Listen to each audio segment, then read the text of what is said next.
Mom hosts this joint family brunch at the Joshi house once a month. On the outside, it looks like a scene from one of those cozy Hallmark movies. Two families who have been best friends for decades.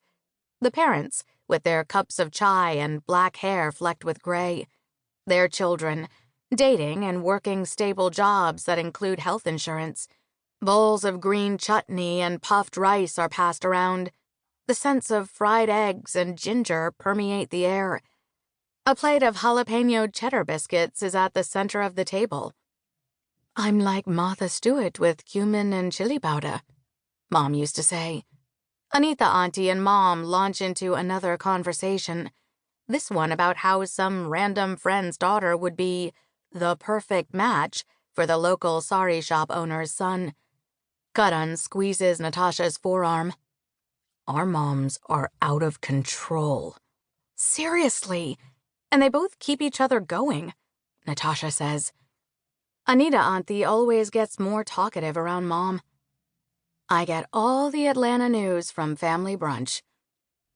Thank God nobody, not even Karan, knows her news yet.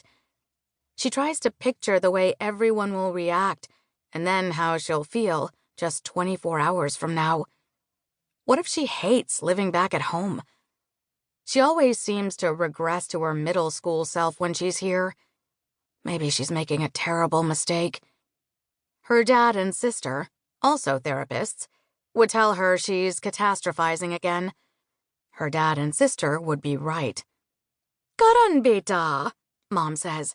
"Are you sure you're eating enough?"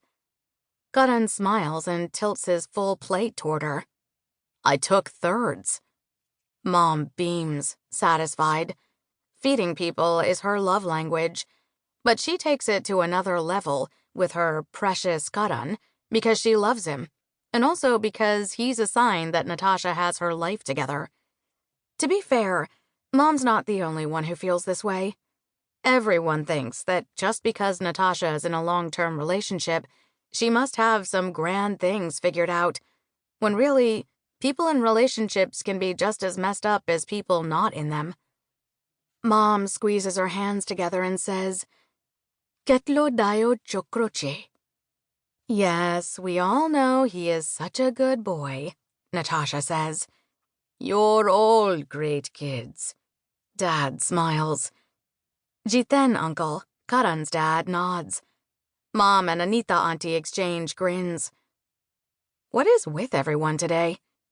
Natasha tries to motion to Anuj to ask him if he also thinks something's weird about the vibe, but Anuj doesn't shift his focus from the parents, who are all now laughing about the way Dad and Mom said Francis cut key when they were asked on the citizenship test who wrote the Star-Spangled Banner.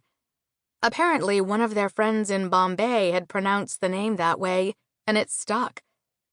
Dad's told this story a million times, but still gets a kick out of it.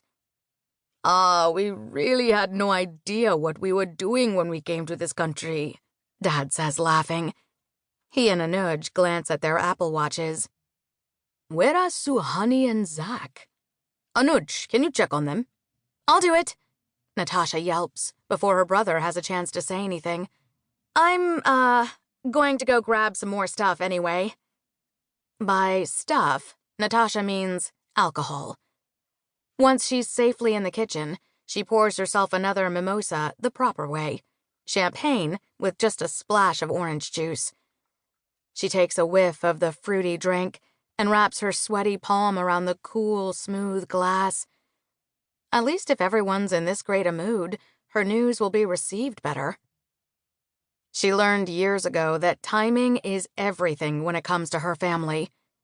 Depending on the emotional temperature of their house, the same bad report card could result in either Mom yelling or everyone giving Natasha an endless lecture about her lack of trying.